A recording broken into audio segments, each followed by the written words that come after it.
Okay, this is the second part of Simple Circuits, section 23.1. In our last video, we talked about series resistors. And a series resistor means we have one resistor after another,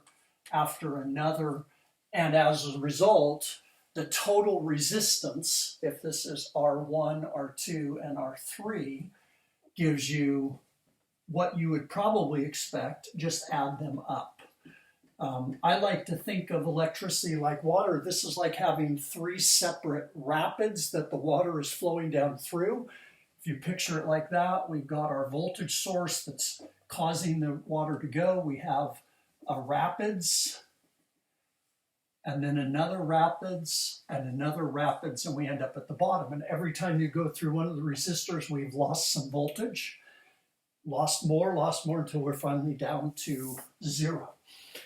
But what we want to look at today is called parallel resistors. And just like in the mathematical context, parallel means that the two are, rather than having one after the other, they are next to each other. And a parallel resistance circuit would look something like this.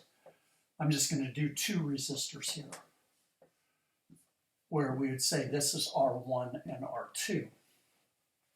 Now, the difference here, if we went to our water analogy, would be rather than having one rapid after the other, what we would have is something where this comes down and it has a choice that it has to make.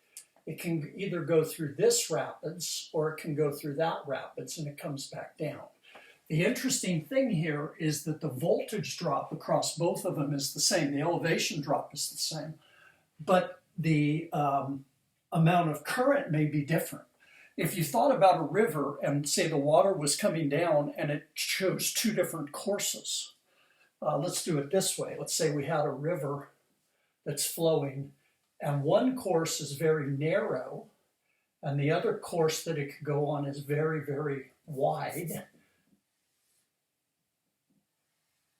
We would expect when they come back together that exactly the same amount of water that started here is here.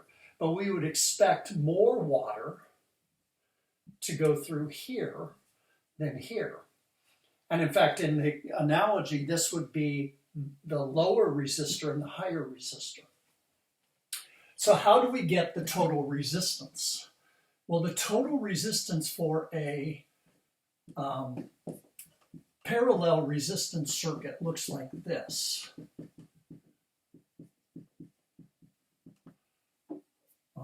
That should say Rn. And so it's similar in a way, if you remember, to when we did mirrors and lenses, the 1 over d1 plus 1 over d2 equals 1 over f. What you're going to want to do is either do this by hand or with the calculator. So let's just do a couple before we go on. Let's say that we have 10 ohms. We'll call that resistor 1. And this one, 20 ohms. And if I add those together and I say, what would that be if we added those two together and made one resistor out of it? This would be R. I sometimes will do it this way, R1 plus R2. 1 over R total is 1 over 10 plus 1 over 20. And if we do our calculator, 1 divided by 10 plus 1 divided by 20, and I get 0.15 on my calculator, but I have to take the inverse of that. So hit the -1 key. Whoops. And that will give me 6.6.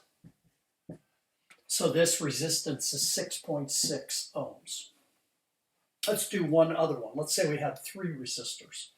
Let's say that we had a 10 ohm resistor and a 100 ohm resistor and a 1,000 ohm resistor. So these are each ohms. Let's call this R1, R2, and R3. Now, before we start this, how much resistance do you think we're going to have? Well, most people will veer toward the higher, but actually what we've got here is something like this. We have a river, if we think of it as a river, and this 10 ohms means that a huge amount of the river will go through that 10 ohm channel. I'm not doing that real well, but you get the idea, I hope. And the 100 ohm is actually much, much, much smaller, 1/10 as big. And then this last section here, this 1000 ohm, is so thin that we can barely see it. I don't know if that makes any sense at all. But the question is, where will most of the current go? Well, most of it's going to go through here. That would be our 10 ohm. We'll have a little bit of water here and here. What's going to happen is we're not going to end up with something that is close to 1,000. We're going to end up with something closer to 10. So the total, 1 over our total, will be 1 over 10 plus 1 over 100 plus 1 over 1,000. And that would be 0.001. And if I take the reciprocal of that, this ends up being 9 ohms. So in other words, this here, if I took this out, it would hardly make any difference. These are so much different. So that would be 9 ohms.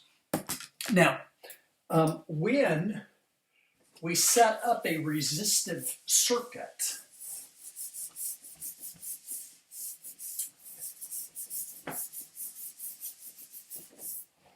if I was to take and say let's do 12 volts, that's very common, and let's say that we had a parallel circuit, and let's say that we have 3 ohms, and R2 here is, let's do 6 ohms. Okay. If I'm asking the question, what's the voltage drop across R1 and R2? The answer is that what happens is the voltage drop is exactly the same across both of them. In other words, if I was to take and go right to here and here and put a voltmeter in, that would say 12 volts. If I was simply to slide this down and put it right here instead, you'd say, well, now you're measuring the voltage across the 6 ohm resistor, but I'm also measuring the voltage across this 3 ohm resistor, because if I was to slide this up and put it right there instead, I really haven't, this is a conductor, I haven't changed the location of it. That can be a little hard for students to see, but I'm actually measuring the same thing. Well, what would the 6 volts of the voltage meter read? It's going to be 12 volts. So across this network, both of these resistors, both R1 at 3 ohms and R2 at 6 ohms, both have a voltage drop. I'm going to do V1 of 12 volts and V2 of 6 volts. If I put those two together and say I'm going to have, I should do it down here, I'm going to have my 12 volts, oops, did that really bad. This is our total.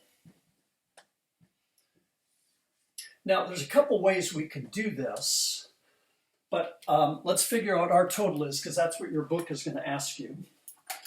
And with our total, we would have 1/3 plus 1/6, and take the reciprocal of that, and it is actually 2 ohms. So 1 over 3 plus 1 over 6 is 1 over our total. This is 2/6 plus 1/6, 3/6. This ends up being a total resistance of 2 ohms. So the book is going to ask that. What's the total resistance? 2 ohms. What's the current through here? What's the total current? So I've got the voltage is 12 volts. the total resistance is 2 ohms. The total current through the entire circuit, back to V equals IR, I is equal to V over R, 12 divided by 2, you'd have 6 amps that are flowing. Okay, but then they're going to also ask, what is the current through each resistor? In fact, we can actually do it this way. What's the voltage across resistor 1? And that would be 12 volts. What's the voltage across resistor 2? Also 12 volts. What's the current through resistor 1? And the current through resistor 1 would be 12 volts divided by 3 ohms. This would be 4 amps. What's the current through resistor 2? Well, if you're smart, you could say 6 minus 4. This is going to be 2 amps, but would also be 12 volts divided by 6 ohms, and we would get 2 amps. So that's pretty quick. If you read through the section and read through the rest of the section, 623 through 626, and we're going to do problems 15 through 19. And I will, in a second, and it'll be on the sheet, give you the answers. In fact, I'll do it right now. 16A is 20 amps. 16B is 0.6 amps. And 16C is I1 is 0.1 amp. I2 is 0.2 amps. And I3 is 0.3 amps. And 18 is 240 ohms in parallel with 150 ohms. Okay. Now, I could do another problem for you, and certainly during the tutorial times I can help, or if you're having trouble, but basically this is what's going to take place. Anytime we have a a parallel circuit, the voltage across it will be the same across both of them. The total resistance comes from here. The total current comes from this equation. I should have put total. Total current is total voltage across them divided by R total. And then each individual circuit can be figured out. Now, you might ask, and I remember thinking this seems like we're getting something for nothing. It seems like I'm actually, by combining resistors, I have less resistance. What's going to happen is this, and I'll try to explain this here pretty quickly. What is actually happening is this. Every time you add a series resistor, you're making it harder for the current to flow through. Every time you add a parallel resistor, you're making it easier for the current to flow through. I've often thought a bit like this. Imagine that I had a bucket filled with water, and I go and poke a little tiny hole in the bottom. Current will start to flow, water will start to flow. That one little tiny hole is providing a certain amount of resistance. If I poke a second hole of the same size, do I get more current flowing or less? Well, obviously more. And that's exactly what's happening. If this is 1 and this is 1, I'm going to have twice as much flowing. If I make a bigger hole, more of the water will flow through here, but some will keep going through here. What happens is, as you add parallel resistors, you draw more current from your battery. And that can cause its own problem. So there's a little video that I want you to watch along with this. It'll be under your assignment, but it'll be a YouTube video. And what it does is it talks about what happens when you have light bulbs. If you take a battery and you put a light bulb and another light bulb and another light bulb, and you put them in series, The voltage drop across each one of these goes to the point where this keeps getting dimmer and dimmer and dimmer. In other words, if it was a single light bulb, it would be bright. This would be half as bright, 1/3 as bright. And what's more, if you were to take one of the light bulbs out, the entire current would stop flowing because now this is an infinite. Series parallel circuits, and I'll have to show you this at some other point, you would have your light bulbs like this. You would have, I'm going to do it this way, your light bulb, and you would have another light bulb. And let's say the third light bulb over here. And what's going to happen is each one of these has the right amount of voltage across it, so all three of these light bulbs will be just as bright. What's more, if you take one of them out, it doesn't stop the current from flowing through the other two. But what will happen is every time you add another light bulb, you now draw that much more current. So if this is drawing 1 amp, put this one in, it'll also draw 1 amp, this light bulb another amp. And what's happening is you require more and more power. So in a sense, you never get anything for nothing. We are using up our battery 3 times as fast with this circuit as you would if you had a single light bulb in there. So parallel resistance takes a little bit of thought. And of course, I'm available. If you have questions, you can email me, or you can even just come during the tutoring time on Tuesday, Thursday, or Friday.